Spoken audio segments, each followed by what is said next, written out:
자, 우리 오늘 함께 보실 말씀은 계속되는 사도행전의 말씀 17장, 사도행전 17장 오늘은 1절에서부터 9절까지의 말씀을 함께 나누도록 하겠습니다.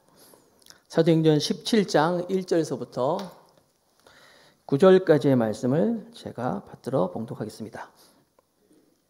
저희가 암비볼리와 아볼로니아로 다녀가 데살로니가에 이르니 거기 유대인의 회당이 있는지라.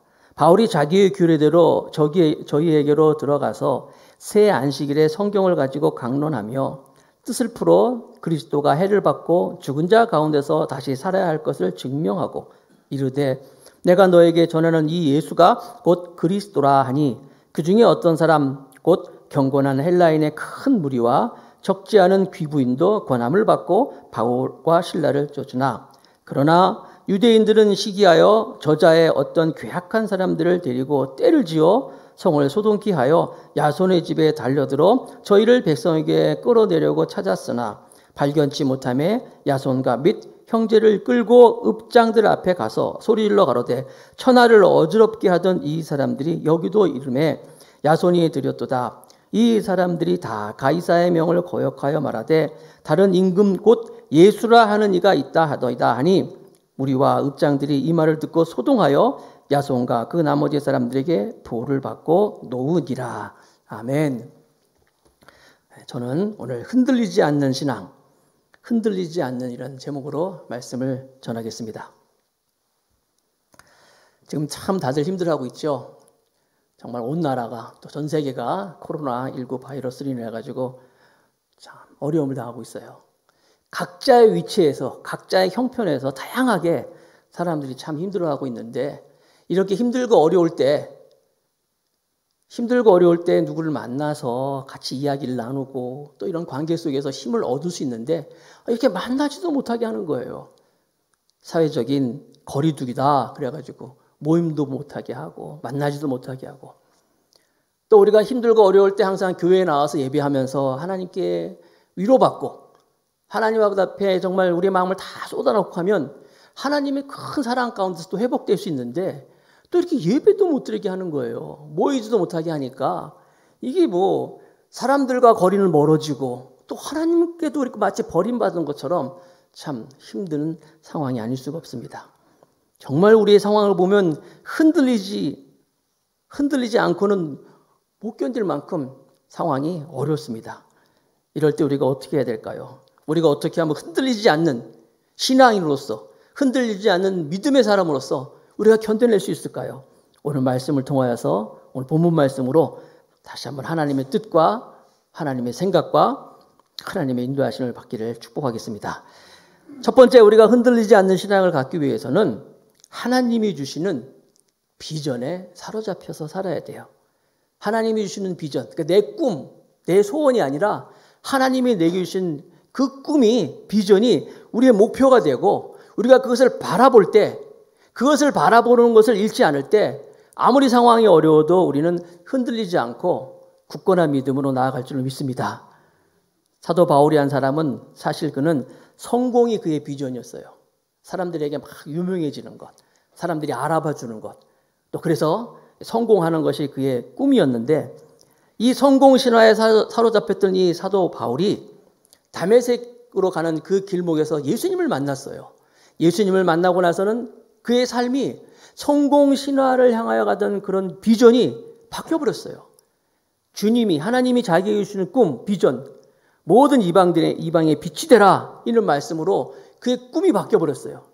그래서 이 이방인들에게 빛이 되라는 이 사명, 이 비전을 가지고 안디옥 교회에서 이제 목회를 하다가 그 꿈을 위하여서 그는 이제 1차 전도 여행을 갑니다. 1차 전도 여행 굉장히 어려웠어요. 힘들었어요. 그렇지만 1차 전도 여행을 다 마치고 돌아와서 그러고 나서 2차 전도 여행을 또 가는 거예요. 쉬지를 않는 거예요. 왜? 하나님이 내게 주신 그 꿈, 하나님이 내게 주신 그 비전, 그것을 향하는 그의 시선이 흔들리지 않았기 때문에 그는 계속해서 그 꿈을 향해서 나아갑니다. 그래서 그가 아시아 쪽으로 가려고 했는데 계속 핍박과 환란이 있어가지고 비시디아로 또 가려는데 안 되고 또 비두니아도 안 되고 결국 드로아라는 곳에서 자기가 꿈을, 하나님의 그 목표를 향해서 가고 있는데 안 되는 상황에서 그 끝에서 머물러 있는데 이쯤 되면은 아닌가 보구나. 이제 포기하려나 보구나 할 터인데 거기서도 그는 포기하지 않고 하나님께 기도하였을 때 마게도냐에서 사람들이 손을 들면서 와서 우리를 도우라. 그래서 그 하나님의 꿈, 소원을 보여서 마게도냐로 지금의 유럽으로 이제 건너가는 거예요.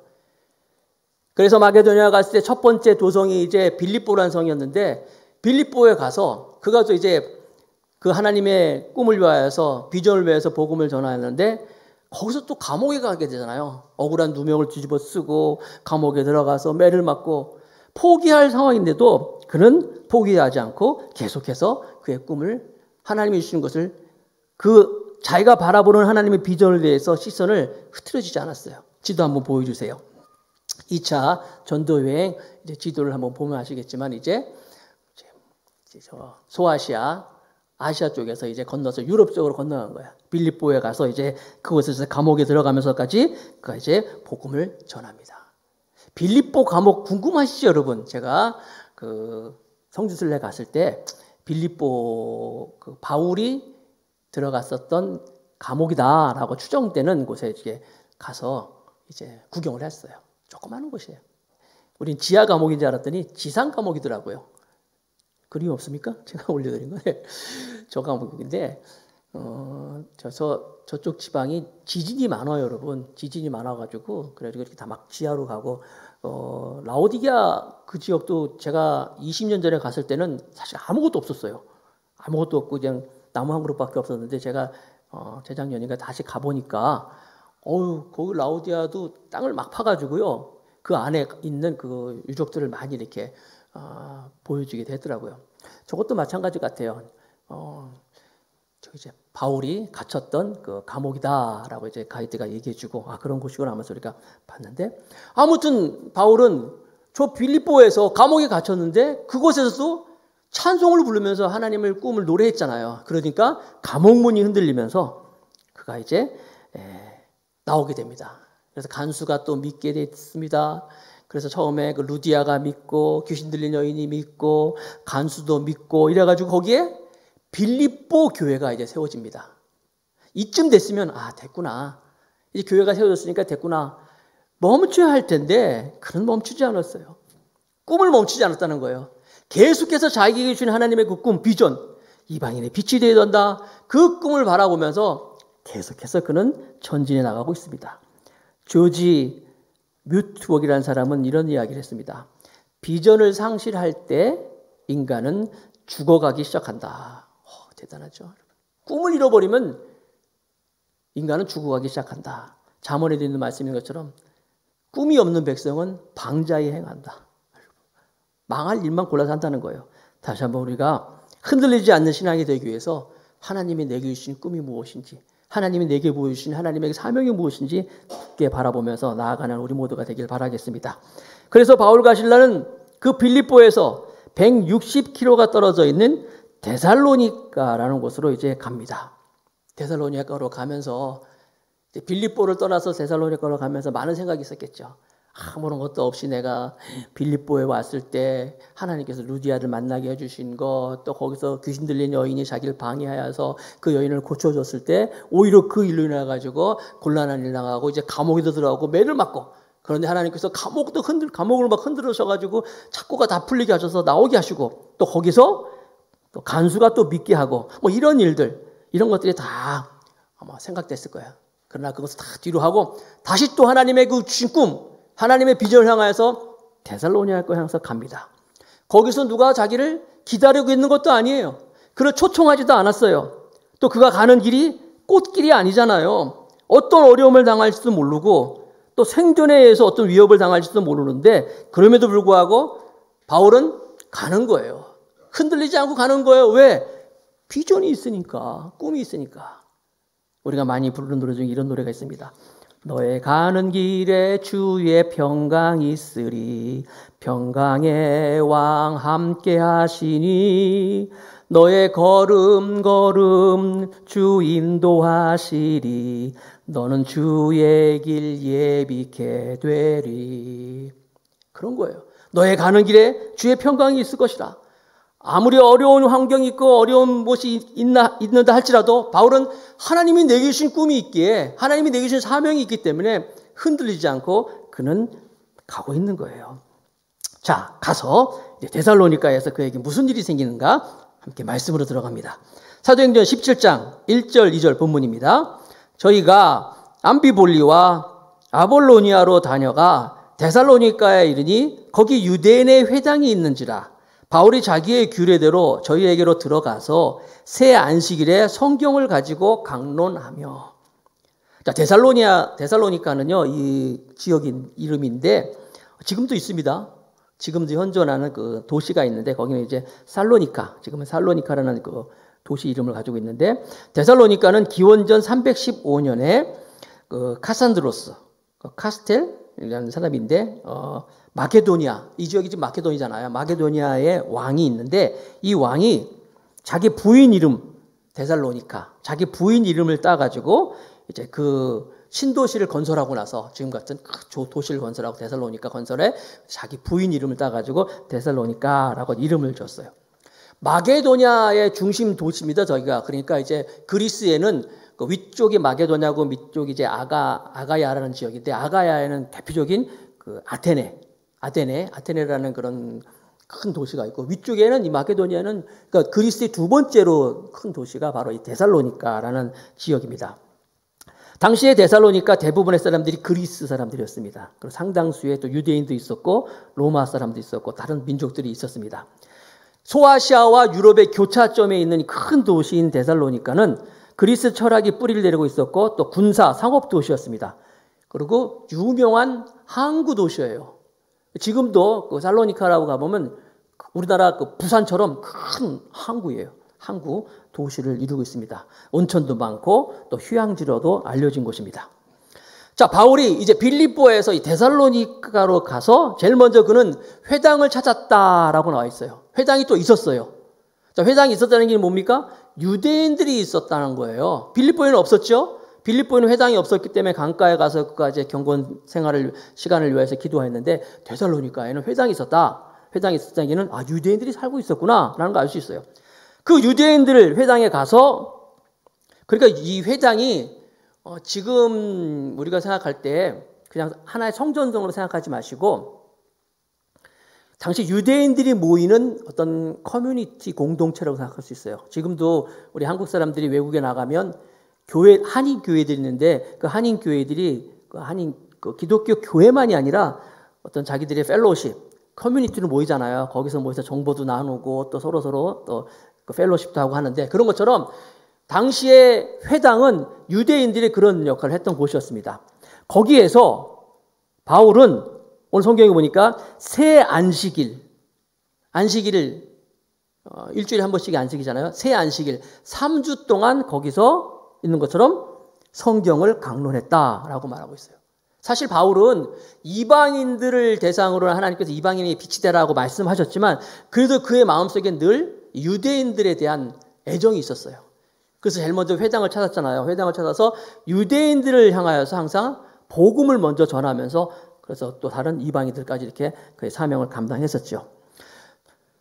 그 데살로니가에서 회당에서 새 안식일 동안 성경을 강론했다.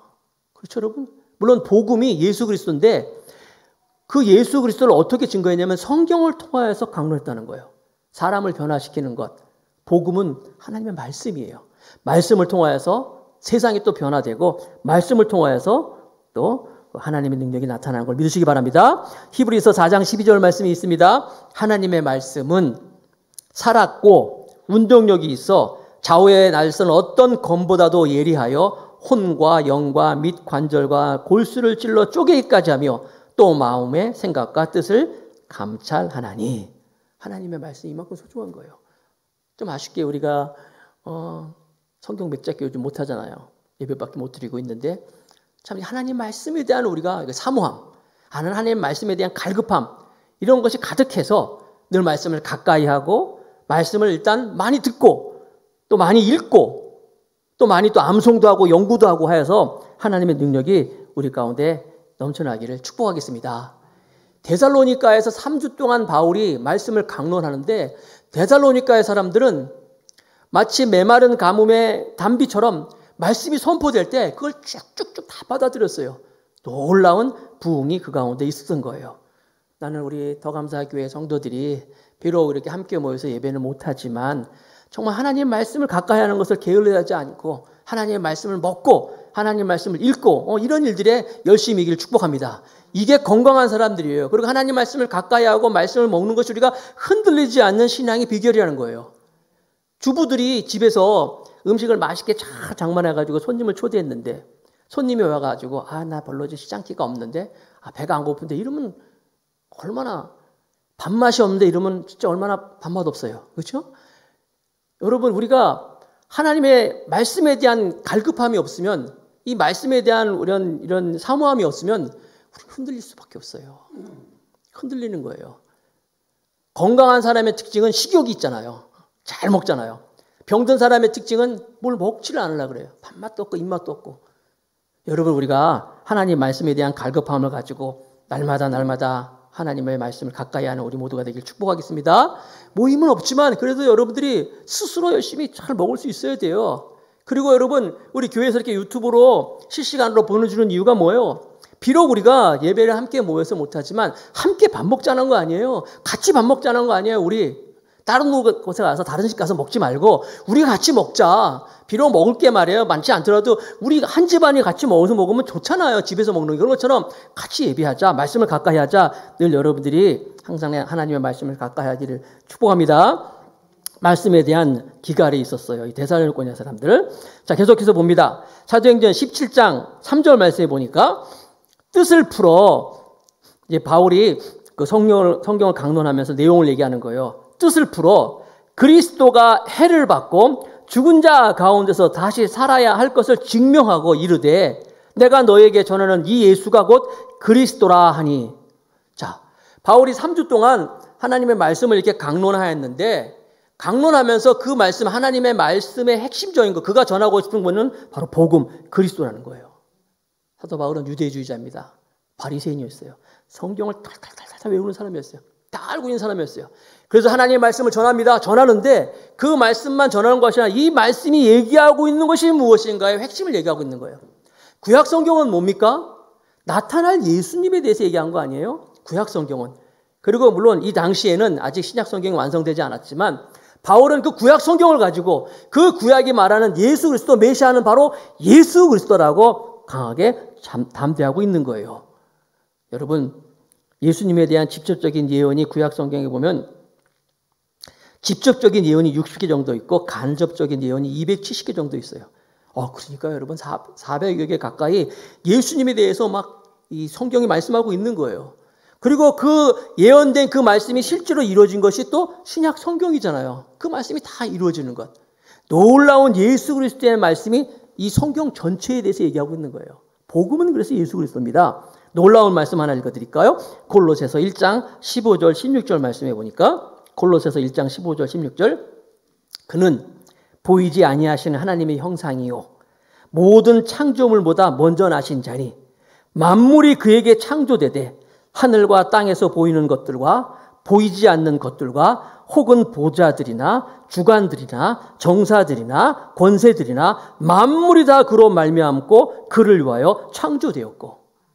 여러분, 그러니까 구약 성경은 나타날 예수님에 대한 말씀, 신약 성경은 나타나신 예수님을 다 얘기하고 있는데 이 골로새서의 말씀 보면요, 모든 것이 다 그를 위해서 만들었다고 말씀하고 있는 거예요. 그로 말미암고 그를 위하여 창조되었다. 로마서 11장 마지막에 보면은 이는 만물이 주에게서 나오고 주로 말미암고 그에게로 감이니라. 모든 게 다 여러분, 이 모든 게 다 그로부터 왔고 그로 말미암고 다 그로 가고 오늘 골로새서에 있는 것처럼 그를 위하여 창조됐다는 거예요. 성경이 전체가 다 예수님을 말하고 있다면 마치 온 세상이 다 지금 예수님을 찬양하고 예수님을 위해서 존재한다는 것을 말씀하고 있는 거예요. 생각해 보십시오. 어마어마하고 놀라운 이 모든 게 다 예수 그리스도를 위해서. 태양이 굉장히 빛이 강하잖아요. 그럴 때 태양보다도 500에서 600만 배, 600만 배나 더 밝은 별이 있어요. 태양빛 빛이 강한데 그보다 더 600만 배 더 밝은 빛이 있는데 에타별이라는 게 있어요. 에타별. 과학적으로 있는 거 에타별. 우리가 볼 때 별 같은 거 볼 때 별 조그매 보이잖아요. 사실 작은 게 아니잖아요. 어떤 별은 크기가 얼마나 별이 있냐면 지구가 있고 태양이 있으면 태양은 있고 지구가 도는 거잖아요. 그런데 이 태양을 지구가 도는 이 지구가 자전하면서 이제 공전을 한다 그러는데 이 지구가 태양을 공전하는 그 둘레 크기만한 이런 별도 있어요. 그 별 이름이 베텔뉴스라는 별이에요. 그러니까 태양보다 5, 600만 배 더 밝은 별도 있고 엄청나게 큰 별도 있고 이 모든 것들, 이 놀라운 것들 성경은 뭐라고 말씀하십니까? 다 그를 위해서 만들어진 것이다. 그를 위해서 지어진 것이다. 말씀하고 있는 거예요. 그래서 놀라운 사실 이 모든 것들이 다 그분을 위해서 만들어지는데 그분이 그 놀라우신 분이 인간의 몸을 입고 우리 가운데 오셨다는 거예요. 작디 작은 유대 땅이라는 곳에 사람의 몸을 입고 오셨어요. 이것도 기적 아닙니까, 여러분? 만약에 여러분은 집에 대통령이, 뭐 유명한 사람이 여러분의 집에 와서 같이 밥을 먹고 같이 또 머물고 잠을 자고 가면은 얼마나 좀 감동적이잖아요. 얼마나 큰일 아닙니까?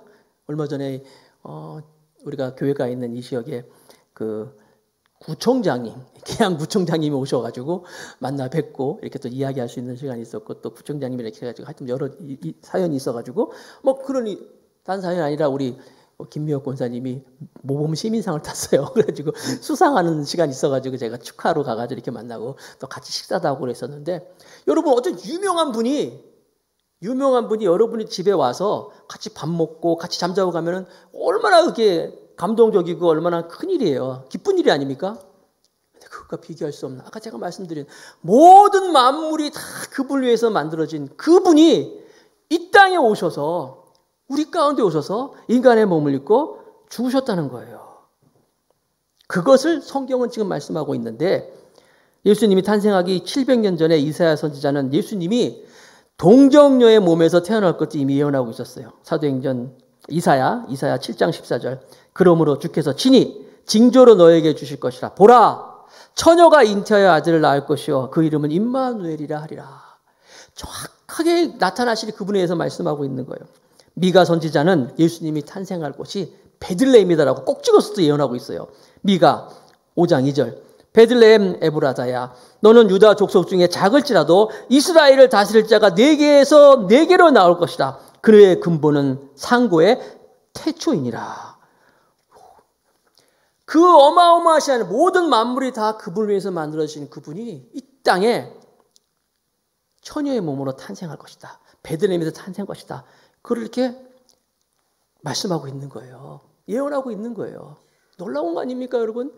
왜 오셨어요? 우리 사랑하기 때문에 우리를 위해서 이 땅에 오신 거예요. 그 크신 분이 그러니까 아까 제가 말씀드린 것처럼 어떤 유명한 사람이 우리 집에 와도 영광스러운데 그거와 비교할 수 없는 모든 만물의 주인이 되시고 모든 것이 다 그분을 위하신 분이 이 땅에 오셨다는 것은 굉장히 큰 감사한 일이 아닐 수 없는 거예요. 그 맥스웰 몰츠라는 박사님 성형외과 의사인데 그분이 쓴 책에 보면 이런 에피소드가 있어요. 어떤 남자가 집에 이제 불이 나가지고 아내를 구하려고 막 하다가 이제 화상을 입습니다. 큰 화상을 입어가지고 이제 온몸에 이제 화상을 입고 얼굴도 이제 굉장히 흉하게 이제 화상을 입어요. 이 남자는 생각하기에 내가 무슨 잘못이 있나 보다, 하나님께 벌을 받나 보다 이렇게 막 자학하면서 자기 방에 들어가서 나오질 않는 거예요. 사람들을 만나지 않습니다.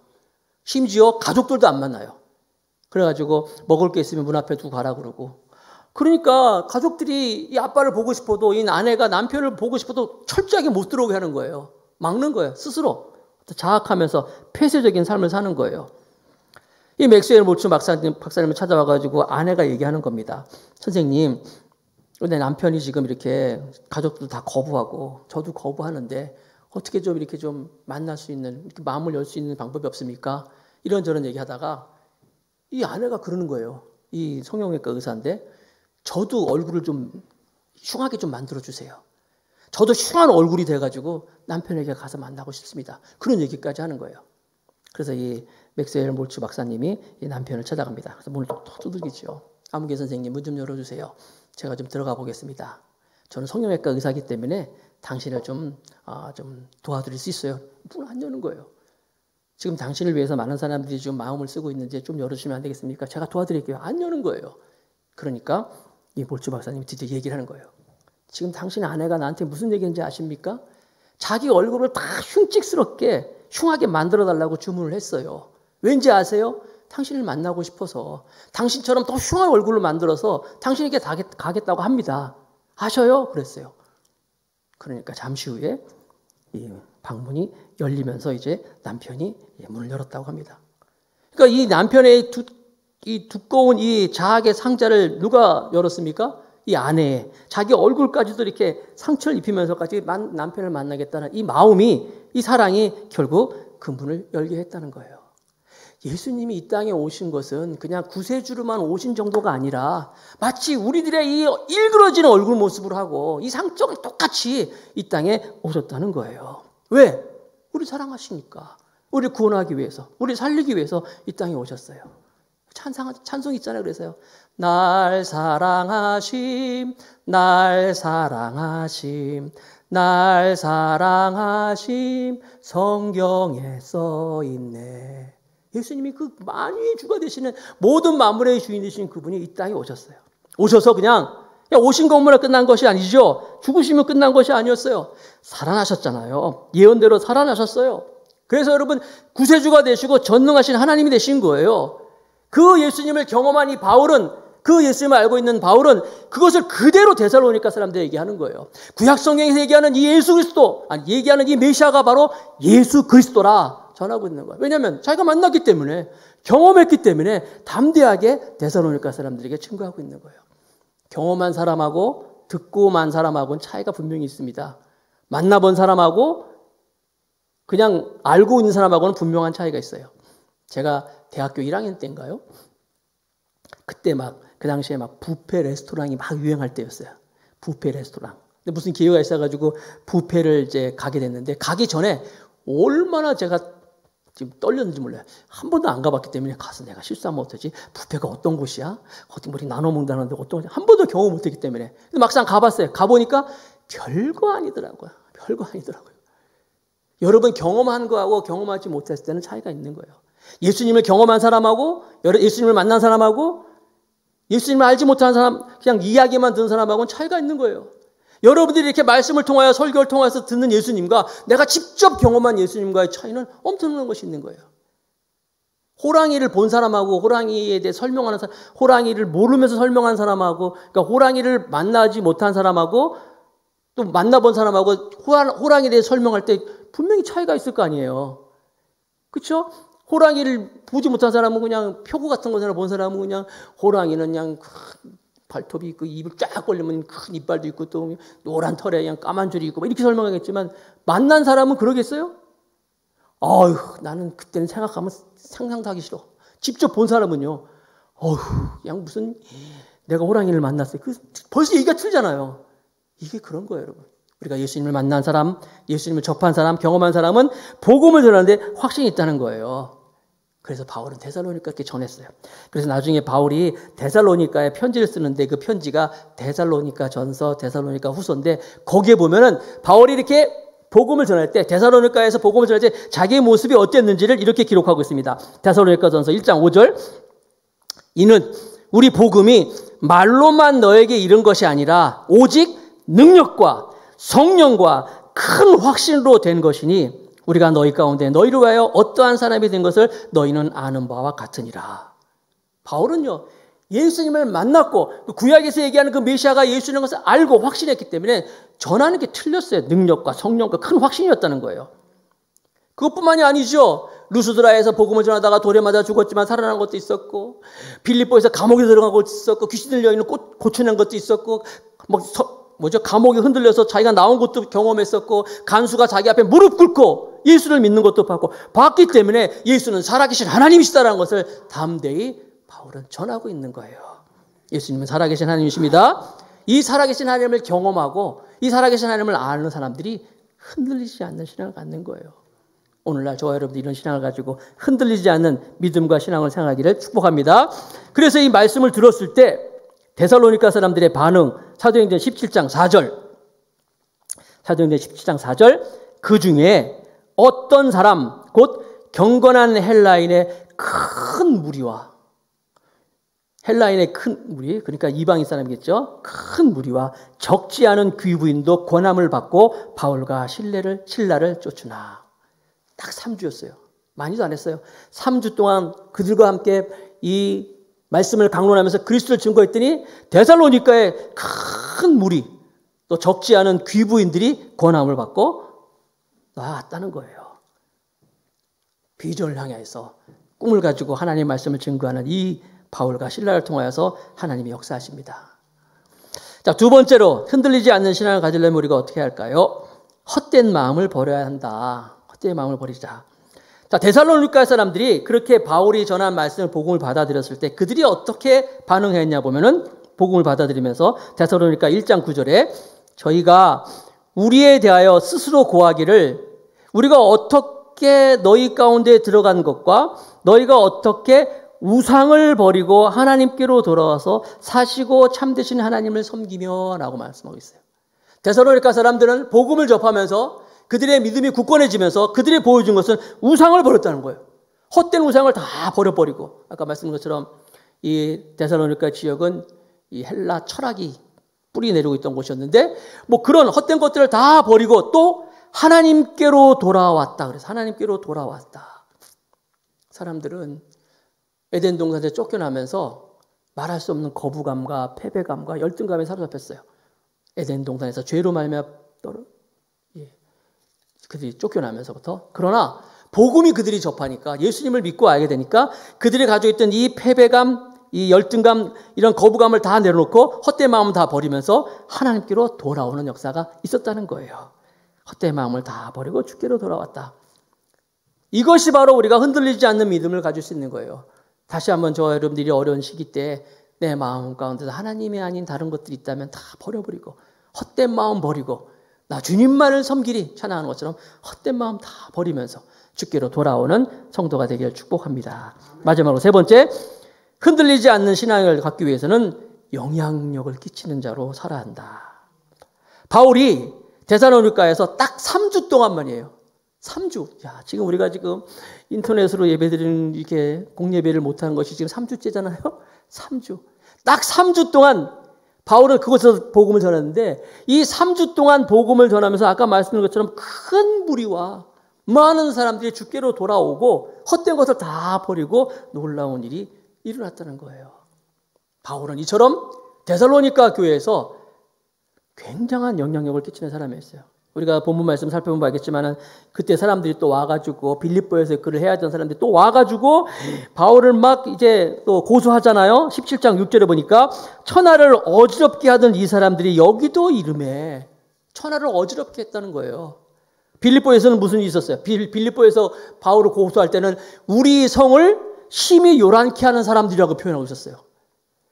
그러니까 여러분, 천하를 어지럽게 하는, 보세요. 바울은 뭐 몇 명이 아니라 정말 그 지역을 다 흔들어 버리는 그런 영향력을 가지고 있었어요. 물론 저기서 천하를 어지럽게 한다는 것은 지금 얘기하는 어떤 특정 주의 같은 그런 게 아니에요. 선한 영향력이었어요. 그들을 보기엔 그랬지만 선한 영향력을 끼치는 사람들이 바로 바울과 신라였다는 거예요. 여러분, 우리가 비록 지금 이런 상황에 있지만은 우리가 하나님의 말씀으로 사로잡히고 하나님 믿음으로 사로잡혀 있으면 우리가 어떤 큰 일을 해서 하나님의 어떤 영향을 끼치는 게 아니에요. 바울이 무슨 뭐 돈이 많은 사람이었습니까? 위치가 좋은 사람이었어요? 그렇지 않았잖아요. 그도 아무것도 가진 것이 아닌 사람이었고 볼품없는 그런 사람들이었지만, 그러나 그 안에 예수 그리스도가 있으니까 예수 그리스도로 말미암아서 그 한 사람이 이 성을 다 막 이렇게 소동하면서 말이에요. 그 사람들을 흔들어서 주께로 돌아오는 역사가 있지 않습니까? 비록 내가 무엇을 할지 내가 잘 알지 못하지만 오늘 저와 여러분들이 흔들리지 않는 믿음으로 비전을 사로잡혀서 헛된 것을 다 버리고 주께 나가면 반드시 우리의 영향력을 통하여서, 우리의 선한 모습을 통하여서 우리 지역이, 우리 가정이, 이 땅이 회복될 줄로 믿습니다. 자, 말씀을 맺겠습니다. 흔들리지 않는 신앙을 갖기 위해서는 하나님의 꿈, 비전에 사로잡혀야 돼요.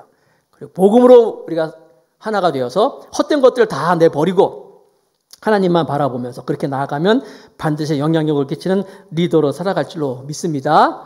시대는 어렵지만 내가 가진 건 없지만 바울의 말처럼 내게 능력 주신 자에서 내가 모든 것을 할 수 있다. 이런 믿음을 가지고 이 시기를 잘 극복하고 잘 넘겨서 정말 우리가 어려운 환경 가운데서도 항상 흔들리지 않는 믿음과 신앙으로 주 앞에 나갈 수 있는 성도가 되시기를 축복하겠습니다.